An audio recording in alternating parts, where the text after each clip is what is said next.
Okay, 8th graders, as promised, I am going to give you a little video lesson over 8.ps.1. That's our lesson about subatomic particles. So let's go ahead and get started on that. Let me get rid of this thing. Okay, so our objective here is to be able to create models to represent the arrangement and charges of subatomic particles in an atom: protons, neutrons, and electrons. Those are the subatomic particles. So we need to understand the significance that the currently 118 known chemical elements combine to form all the matter in the universe. All right. So here's a little model of the atom. As I had said before, this is not a real good model, but it does show us kind of where things are located in the atom, the subatomic particles. So we've got protons and neutrons that are together in the nucleus. They're always going to be in the nucleus. That's where they stay.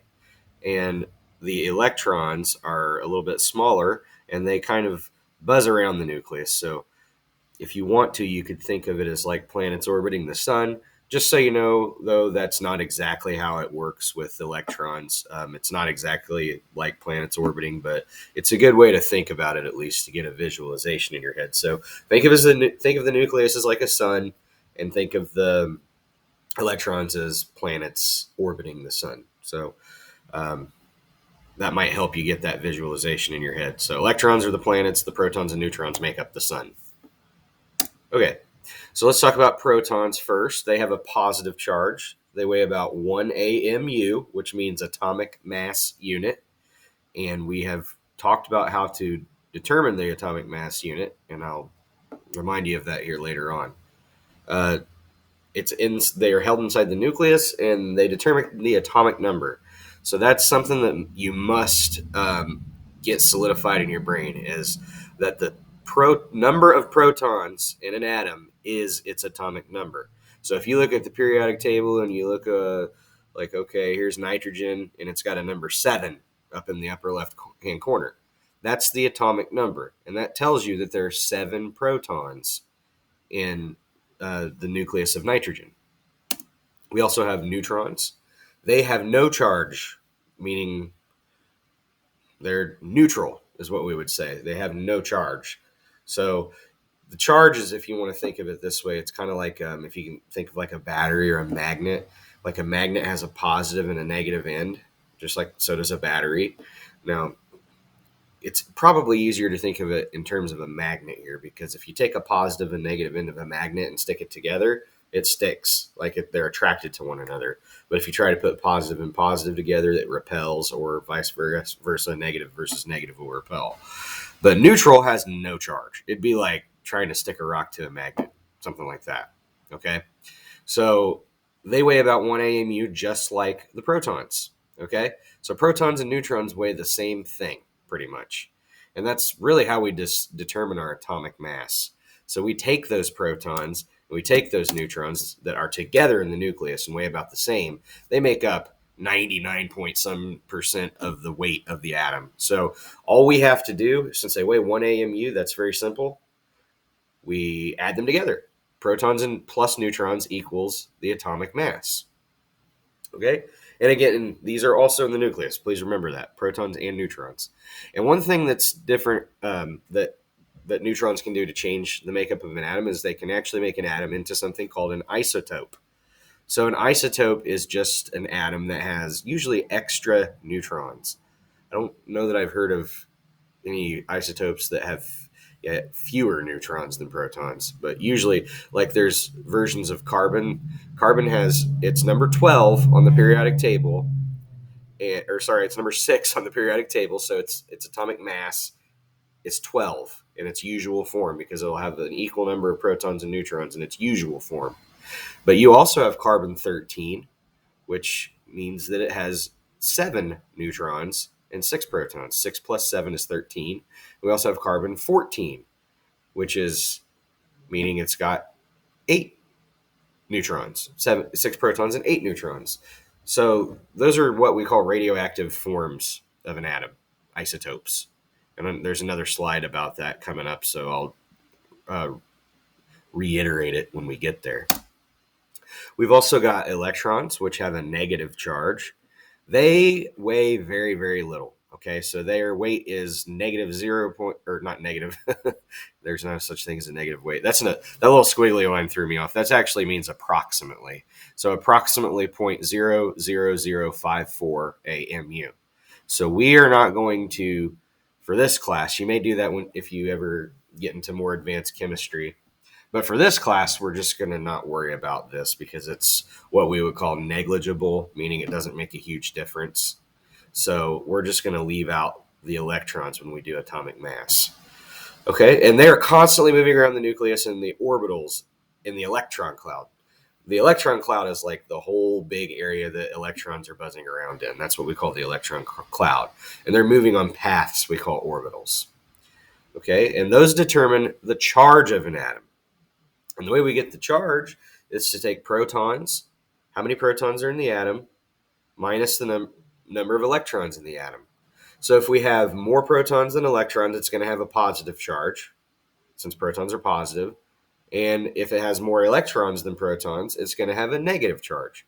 So a real easy way to remember something. So if it has a zero charge, that means we have an equal number of protons and neutrons. If it's neutral, it has an equal number of protons and neutrons. But so one real easy way to remember this is if you see something like, well, let's say it's a chlorine atom with a charge of +1. Well, you know right away that must mean that there is one more proton than there is neutron or electrons in that atom. If it's got a +1 charge, it's got one more proton than it does electrons. If it was a chlorine -1, it would have one more electron than it has protons, right? Because if you take a positive number and subtract it by, if you take a number and subtract it by a larger number, you get a negative number. Like, so chlorine is 17 on the periodic table.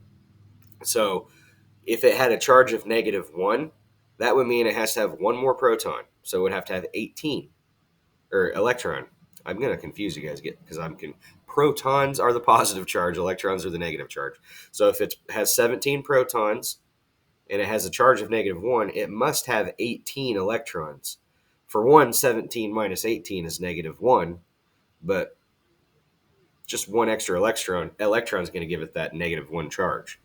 And that works for all charges. So if it's chlorine +3, that means we have 3 more protons than we do electrons.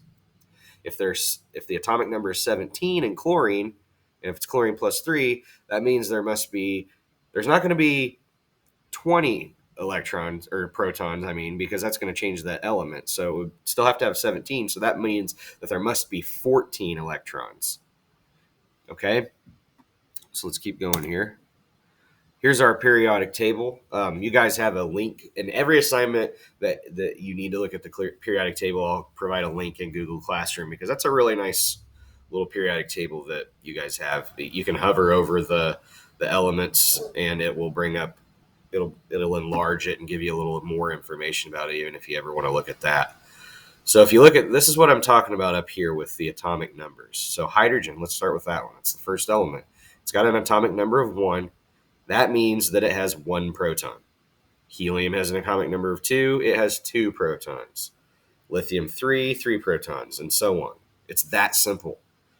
That number in the periodic table, those numbers for each element tell you how many protons are in the nucleus. And that does not change. If you take a proton away from iron, which is 26, it becomes manganese, which is 25. If you added a proton to iron, it would become cobalt. You can't add or take away protons from an element and it remain the same element. You just can't do that. Okay? So if we're identifying the different particles here, remember, protons are positive. P for positive. You can think of it that way. Protons for positive. Those are the blue ones here with the plus signs on them. And then the little red ones are the neutrons. And they have no charge. And they do kind of provide kind of like a little buffer between the protons and the electrons. The electrons are these gray orbs, and these black little ellipses or oval shaped lines are the orbitals. That's the path that the electrons take around the nucleus. All right. So remember, we're talking about charges here. Protons and electrons are what determine the charge. So protons minus the electrons equal the charge. So we have a positively charged atom here. It's got a plus 1 charge because it has 4 protons and 3 electrons. 4 minus 3 equals positive 1. Okay? So that would be a beryllium atom. If you looked at the periodic table, beryllium would have, this would be called beryllium plus 1. Here is another example, 5 protons and 4 electrons. That would give it a positive 1 charge also, because 5 minus 4 is positive 1. So this one would be, I think, boron plus 1. All right. Here we've got 17 protons and 18 electrons. This is a chlorine atom because its number is 17. 17 minus 18 equals negative 1. So this chlorine atom must have a charge of negative 1. Protons minus electrons equal charge. Here we have protons 3 and 6 electrons. 3 is lithium, so this would be lithium negative 3. So lithium negative 3, it would be this one. 3 minus 6 equals negative 3. So the charge of that atom is negative 3. If you have the same number of protons and electrons, that means it has no charge, 0. 0 means neutral. That means it's what we call a stable atom. It just is the way it's meant to be, okay? That's, if you look at a periodic table, every single atom on the periodic table is represented in its stable form. So it means they all have the same amount of protons and neutrons. So if you look at chlorine at number 17 on the periodic table, and you point at that and say, well, its atomic number is 17, so it must have 17 protons, and it doesn't have a plus 1 or negative 1 or anything like that next to it, so it must be neutral. That tells me it has also 17 electrons. Electrons and protons are going to be the same in a neutrally charged atom. All right, here's another example. This is a boron atom, 5 electrons, 5 protons. That means it's neutral, no charge. So if the nucleus has 1 proton and the orbital has 1 electron, the charge would be 0. Again, same thing, just another example. This would be hydrogen because it's the first element. 4 protons and the orbitals have 3 electrons. What would be the charge? Well, what's 4 minus 3? That's 1. Is it positive 1 or negative 1? It's positive 1. If you take a larger number and subtract a smaller number from it, it's going to be a positive answer. So this here would be 4. That'd be beryllium with a plus 1 charge. Why not negative 1? Because we're taking the protons minus electrons. 4 protons, 3 electrons. The charge has to be positive 1. I'm going to skip over this part. This is just practice with, if you want to do this on your own, practicing adding and subtracting positive and negative numbers, because that's really the hardest math you're going to have to do for this lesson. Just go through all that. All right. So if we have 10 protons, 10 neutrons, and 11 electrons, well, what's the atomic number? Easy way to figure that out. How many protons are there? 10. That means the atomic number has to be 10. What's the charge? Well, we've got 10 protons and 11 electrons. So we would take 10 minus 11. That would give us negative 1, because we're subtracting we're subtracting a number that's larger than 10 from 10. So it has to be negative. 10 minus 11 equals negative 1. 30 protons and 30 electrons. The atomic number would be 30 because it has 30 protons. What's the charge? Well, protons minus electrons, 30 minus 30 equals 0. So we have a neutral atom here. I don't know why there'd only be 18 neutrons in this atom. That's really strange, but okay. We're done. I guess that's not going to go where it's supposed to go. Okay, so what we call these atoms, we keep talking about atoms with charges. We have a name for those atoms, and that would be an ion, is how you pronounce that. So an ion is just an atom with a atom or molecule with a charge due to loss or gain of electrons. Okay, so if you gain electrons, it's going to be a negative charge because you're going to have more electrons than protons. If you lose electrons, you're going to have a positive charge because you're going to have more protons than electrons. So we also have names for negatively charged and positively charged ions, like specific names for them. So an anion would be a negatively charged atom or molecule. let's just say atom. Let's not worry about molecule right now.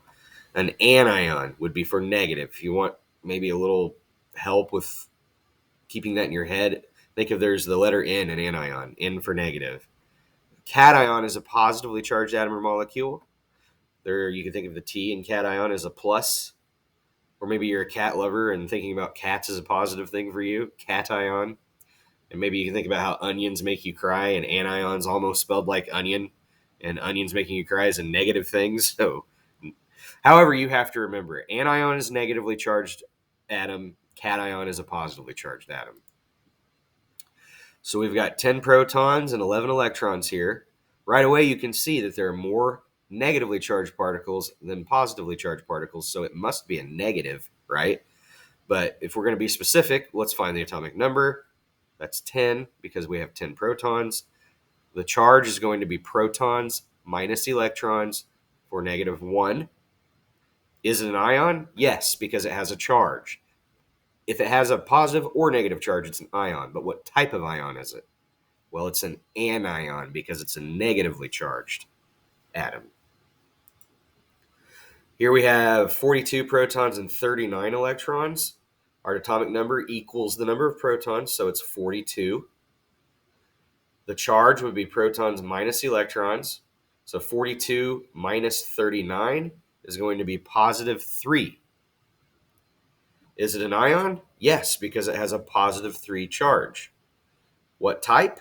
Well, it's positive, so it must be a cation. Remember that T in cation, think of it as a plus sign for positive. All right. 54 protons, 54 electrons. Atomic number is 54. Got to remember this. You can never forget that protons equal the atomic number. They're the same. So 54 protons, atomic number is 54. The charge, we have an equal number of protons and electrons, and our method for finding the charge is to take protons and subtract electrons, and 54 minus 54 is 0. Is it an ion? It's got 0 for a charge, so that means it's neutral. It means not an ion. So this question, what type, is not applicable. Let me go back to that. I don't know why it didn't add the. So atomic number 54, charge 0, ion no. What type of ion? Not applicable. A little bit more, just a reminder about isotopes. I know I said this out loud earlier, but if you need to read it to help you understand and remember this, here it is. What happens when there are an uneven number of protons and neutrons? The result is an isotope. An isotope is two or more forms of the same element that contain equal numbers of protons but different numbers of neutrons in their nuclei. And nuclei is just a word, a plural form of the word nucleus. So more than one nucleus would be nuclei. And this means they differ in atomic mass, but not in chemical properties. So they weigh a little bit more, but they still act the same. And we would call an isotope a radioactive form of an element. And like we're looking at carbon right here. Carbon is not a dangerous radioactive element. We have this in our bodies sometimes. It's fine. We use carbon-14 to date things that are 50,000 years old or less that were once living. So this is how we can date things that were once alive. And I'm not going to go too far into radio. It's called radiometric dating, but we use isotopes to date things. We can date non-living things too, using bigger elements like uranium. So it has to do with how basically every atom has a lifespan, and we can predict where it is in its lifespan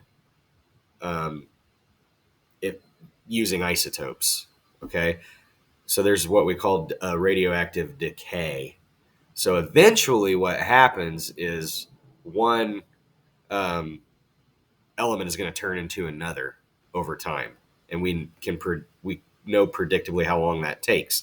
And when we look at something and we see what stage it's in, we can tell how old that material is just by studying those elements, those atoms in there.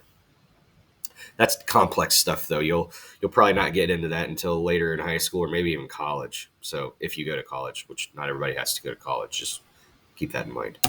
Okay, we have a couple different things to talk about here. We have models for these atoms. This is called the Rutherford model, one of the first models that came out for an atom, and it's not a very good one. It's just not very accurate because, like I said, it doesn't really depict the way it doesn't really give you a good description of where electrons are in the atom.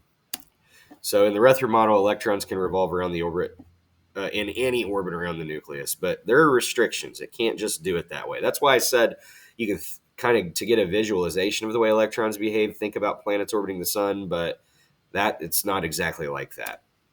Because think about it, if the nucleus is full of positively charged particles and electrons are negatively charged particles, well, magnets, positive and negative ends, want to come, they're attracted to one another, right? So this model doesn't really explain why all of the electrons don't just fall into the nucleus. The other one kind of does. It has something to do with neutrons, and it has to do with the amount of electrons that can be close to the nucleus or far away from the nucleus. And for that, we use this thing called the Bohr model, and it's the most accurate. So it shows these energy levels, and these are orbitals. These little rings around the nucleus here. This is the nucleus. It's got one proton, one neutron, and one electron. So this is a hydrogen atom that's stable. It's not an ion. So this first shell right here is where the hydrogen atom electron is hanging out. I'm going to skip this video. You can watch that on your own time if you'd like. All right, so this is what we're talking about with electron configuration. So electron configurations really do show exactly where all of an atom's electrons are located, and they're found in those orbitals. There are different levels of orbitals, and we call those energy levels. So each of these orbitals, starting from the nucleus out, we call those energy levels, and we have a way to name them. So we name them N equals something. The one right next to the nucleus, the first one, the very first one you come to from the nucleus, we call that N equals 1. We call the next one out N equals 2. The next one is N equals 3, N equals 4, and so on. So that shouldn't be too difficult to remember. So in this atom, there are only 4 energy levels, so it goes out to N equals 4. We name them from the nucleus outward. Nucleus outward. Okay, so where is the nucleus? It's right here in the middle. The nucleus is always going to be in the middle. N equals 1, that's right here. The first level from the nucleus, the first electron shell from the nucleus. N equals 3, skip this one, that's N equals 2, and N equals 3 will be right here. What do you notice about N equals 1? Well, the more you look at atoms and these electron configurations, you're going to notice there's always no more than 2 electrons in that first shell. That N equals 1. There's never more than 2 electrons. There can't be. Okay? It has 2 electrons. N equals 2. 1, 2, 3, 4, 5, 6, 7, 8. That is the maximum number of electrons that can be on N equals 2 in any atom. In our class, we're not going to go past N equals 2 for doing configurations. We're just going to keep it simple. You'll get plenty of practice in 10th grade. I trust me on that. So how many electrons are in this atom? Well, we got 2 here. We got 1, 2, 3, 4, 5 on N equals 2. So I guess we've got 7 electrons in this atom. And nitrogen is the 7th element. So think about that for a second. Maybe think to yourself, if nitrogen is the 7th element, that means its atomic number is 7. That means it must have 7 protons. It's got 7 electrons. So ask yourself, is this an ion or is it a neutrally charged atom? Maybe something to think about on your own. Okay, N equals 1, like we said, holds 2 electrons only. N equals 2 can hold 8. 3 can hold up to 18. 4 can hold 32. And the number just keeps it getting bigger the further out it goes. So we're only going to be working with N equals 1 and equals 2, like I said. So this chart right here, I don't even know why I put it in this slide set. We're not going to discuss it. It's above basic level, okay? Well, at least introductory basic level. All right. Another term we need to know is valence. And the word valence means outermost. So if we're talking about an electron shell, the outer or energy level, the outermost level would be its valence shell. So it's because it's the outermost shell. So if there are electrons in that shell, we would call those valence electrons. The shell wouldn't exist if there wasn't at least one electron on it. So that we would call that the valence electrons. The valence electrons are on the outermost shell. Like here, we've got helium. It's only got one shell and it's full. It's got 2 electrons. It's those 2 electrons are helium's valence electrons. In neon, we have 10. We have 2 here on the first one, and then we have 8 here on n equals 2. So these 8 electrons on neon are their valence. It's neon's valence electrons, the outermost. And for argon, we've got 2, we've got 8, and then we've got 8 again. So argon's n equals 3 shell is not completely full. So it has 8 valence electrons. That means it could actually accept electrons from other elements, which is how one way the elements, the atoms actually bond together to make molecules. They just accept electrons from one another. Okay, so I'll let you guys at home try to practice this. I'll just do helium since that's a simple one, and you guys can practice the others on your own. So helium has 2 electrons. It has a valence shell. In its valence shell, we can name that. Nope, well, there's your answers. I'll just go through it. N equals, well, this is incorrect. This is a typo here. This should be N equals 1 for helium, not N equals 2. It's only got N equals 1. And it has 2 valence electrons. Neon has 2 shells, and its valence shell is N equals 2. Argon has 3 shells, so its valence shell is N equals 3. And it has 8 valence electrons. This one, 8 valence electrons. This one, 2 valence electrons. Okay. We will talk about groups and periods later on. So these little columns and rows that we have here, these would be our groups, and these would be our periods. So these are actually, this periodic table lines up in a very logical way. There's a reason for the way it's ordered. There's a reason for all these little like dips in the periodic table, and why you take, see, this stops at 57 and continues at 72. This stops at 89 and continues at 104. We move them into their own category down here. Later on, we'll talk about that. But for now, we're just going to continue to focus on subatomic particles. We are not going to worry about this either. We're not going to. Basically, what happens is we notice about the location of the element on the periodic table. They have similar numbers of valence electrons. Okay. That's what puts them in the same group.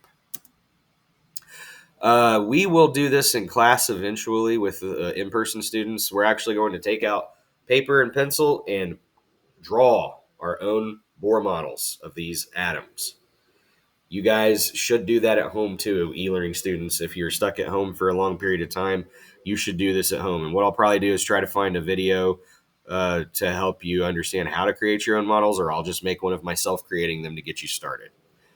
Okay, so I hope this video has helped you guys a little bit at home that haven't been able to be in class, and even the in-person students. If you just didn't quite get it, maybe you can watch this and you can back it up as many times as you want. Listen again, try to understand what's going on. Email me with any questions you have. I really hope to see you quarantine students back at school soon. Hopefully that we can get this COVID thing under control. I know I'm sick of it. I know you're sick of it, but we have to do what's right. And that means let's stay home when we need to, and mask up if we need to. You're not required to wear a mask, but I highly recommend it. So I hope you guys are having a good week. Take care.